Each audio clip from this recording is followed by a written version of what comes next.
In this video, we'll take a closer look at routing in ASP.NET Core. We know that routing is about mapping requests to controller actions that will handle this request. And the controller actions are also called endpoints. There are two types of routing in ASP.NET Core: conventional routing and attribute routing. Conventional routing is the one that we've been using so far. It relies on routes specified in the endpoint middleware, like this one. Each route here establishes a convention, hence the name conventional routing. Attribute routing, as the name suggests, is to put URLs or URL patterns directly in an action method, like this one. In an ASP.NET Core application, we can use either routing type or both of them at the same time. This is the default route for conventional routing configured by the ASP.NET Core MVC project template. It has served us pretty well so far. Despite its simplicity, we can actually use it to build fairly complex web applications. With that said, sometimes we do need to do more with routing, so we need to have a better understanding of this. First, notice that to define a route, we need a name and a URL pattern called a route pattern. A route in conventional routing must have a controller and an action. Here, the controller and the action are actually specified in the route pattern, because saying this basically says the first segment of the URL is the controller name and the second segment is the action name. Later, we'll see that if the controller or action is not in the route pattern, we'll need to specify them explicitly. If we look at the route pattern, we can see that it can have route parameters in braces. There are several rules about route patterns, namely, there's no leading slash, and route parameters cannot be directly adjacent to each other. For example, we cannot do this. We have to be separated by some other characters, because otherwise it will be impossible to see what's the end of a parameter and what's the start of the next one. We can use any name for parameters, like ID or something else, except a few reserved names like controller and action, which have special meanings. And route parameters can have default values, like home for controller, index for action, and a parameter can be optional, like ID here, with a question mark after the route parameter name. Now, knowing what we know, let's do an example. Suppose we want to implement an operation that takes two employee IDs from route parameters and display the information of the two employees. Because there's only one ID parameter in the default route, only one here, we'll need to create another route. We'll give this route a name 2, and the route pattern will be 2 slash the first ID, then slash the second ID. Note that there's no controller or action in the route pattern, so we'll need to specify the controller and action explicitly, like this. One more thing about conventional routing is that route order is important. The routing middleware will try each route in the order they are specified and stop at the first match. For this example, the route order actually doesn't really matter because there's nothing that will match both this route pattern and the default one. However, in general, you should be careful about route order. Now, let's implement this and see how it works. I'm going to copy this over here. Again, in this particular case, it doesn't really matter whether we put this one before the default one or after it, but just let's just put it before. Okay, so what this one tells us is that we are going to implement a new method called to in the employees controller. So let's do that. Let me find the employees controller, and we'll create another one here. This one will be called to, and this one will get two route parameters, ID1 and ID2. So let's say we get int ID1, int ID2. And what we do is we'll get two employees and then try to display those two employees. We'll call it 1, 2. This one is ID1, this one is ID2. And then we'll return a view. And we want to pass both ID1 and ID2 to the view. There are a number of ways to do that. We can use view back, view data. In this case, I'm going to use view model, and since we only have one view model, we will put this two object inside one tuple. If you remember, tuple is a simple way to combine multiple objects together. And then let's create the view, and the view should be called to match the action method name. And inside here, we'll declare the type of model to be a tuple of employee and employee. And then inside, we just display something. Just for demonstration purpose, we'll display just the name. So remember, we can use item 1 to get the first object in the tuple, and item 2 would be the second object in the tuple. Okay, so let's run it.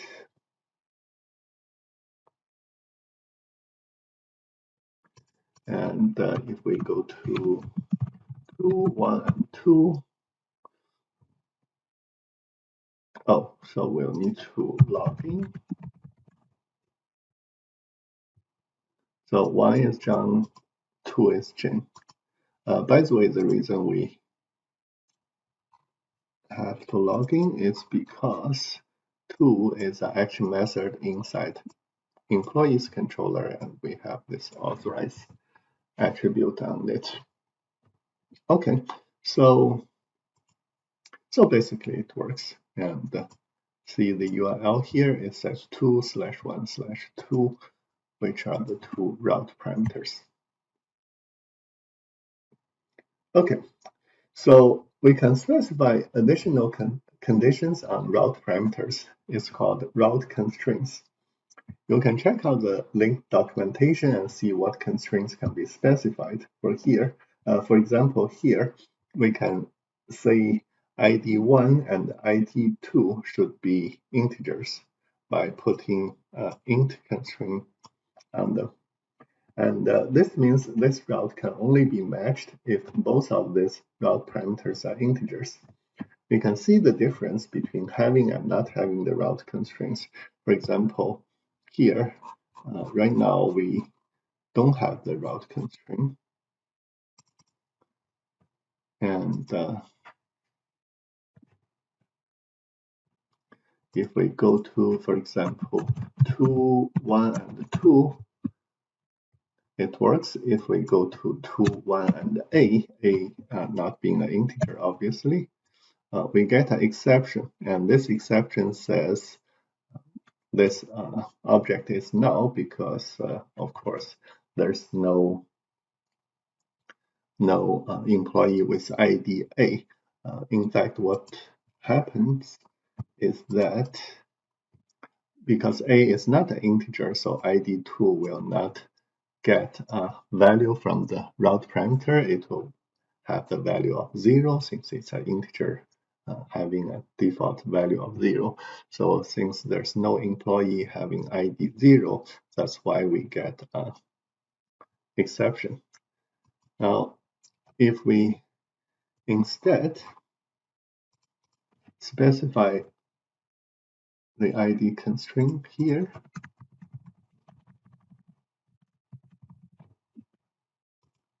and if we try again,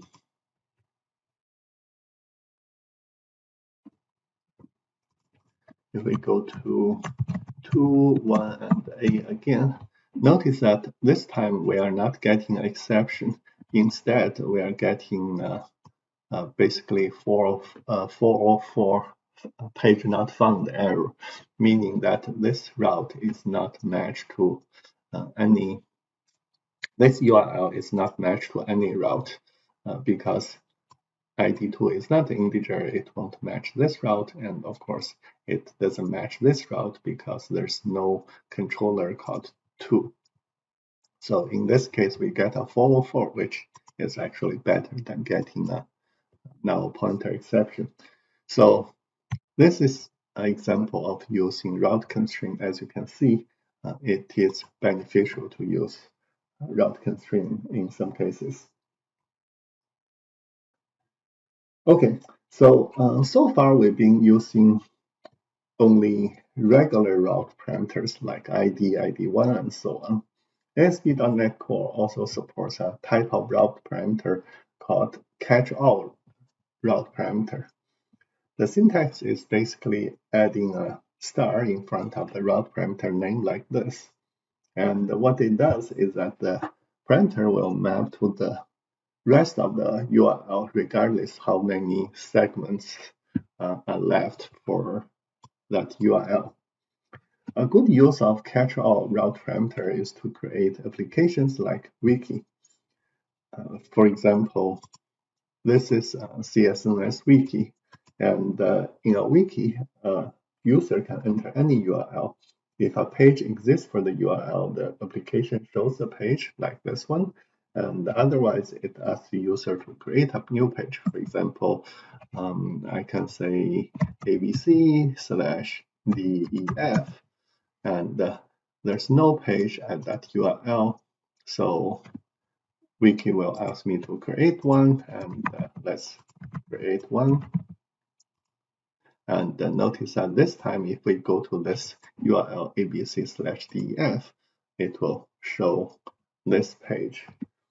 Behind the scene, what happens is that all these different URLs are actually mapped to the same action.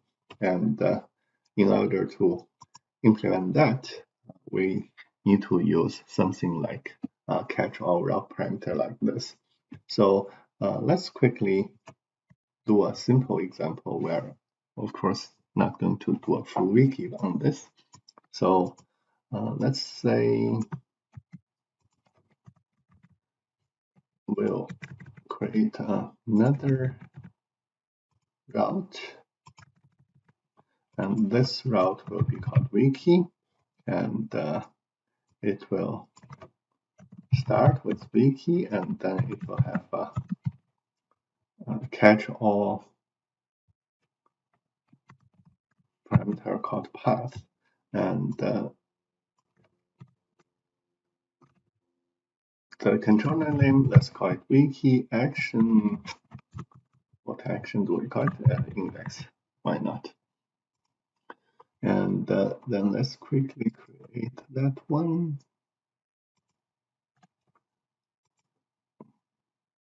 We'll create a controller called wiki, and inside we'll get a parameter called path, and we'll pass it to the view. Let's call it path. Oh, capital path. That's a bit better. And let's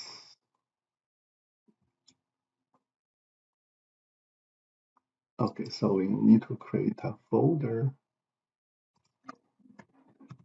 wiki, and inside we'll need to create a view called index. And here we'll just display what the path looks like. So we'll put view data path here. So let's see.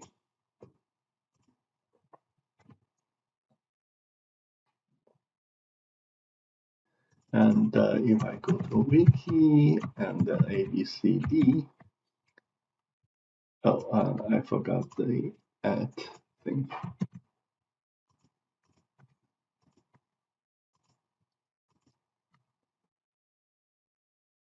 We can see that the path is ABCD. If I say ABCD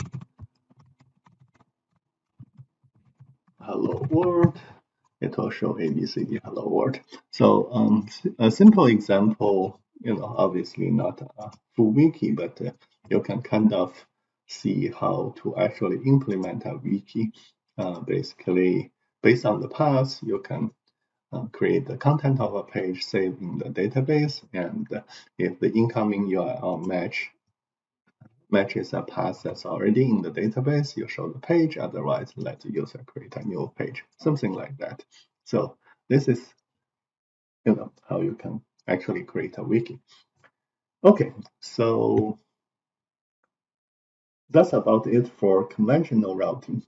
Attribute routing is pretty easy to understand once we understand conventional routing.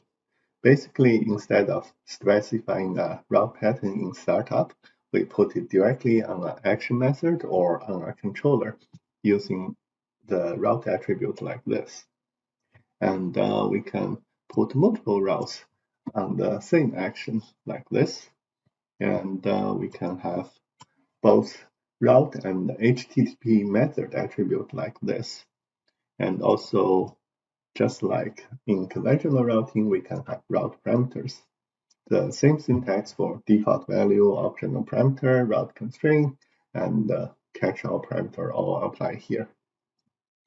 And we can simplify route plus HTTP method attribute into just one HTTP method attribute with a route pattern inside.